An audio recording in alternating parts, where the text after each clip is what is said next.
కర్నూలు జిల్లా కోడుమూరులో లారీ బీభత్సం సృష్టించింది. కోట్ల సర్కిల్ సమీపంలో వాహనాలపైకి దూసుకెళ్లింది. దీంతో మోటార్ బైక్, కారు ధ్వంసమయ్యాయి.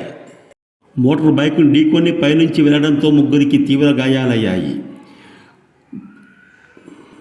గాయపడిన వారు గూడూరు మండలం వైకానపురంకు చెందిన వైసీపీ కార్యకర్తలు బడేసావ్, రంగయ్య, శ్రీనివాసులుగా గుర్తించారు.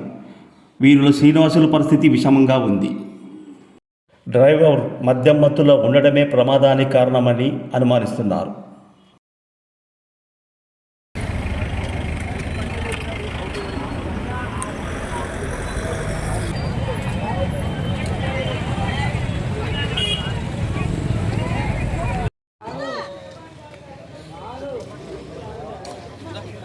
వైసీపీలా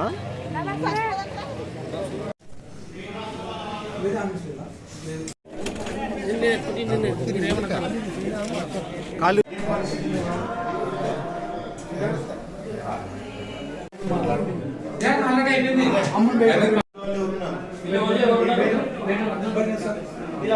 శ్రీనివాస్ వాళ్ళ ఇంట్లో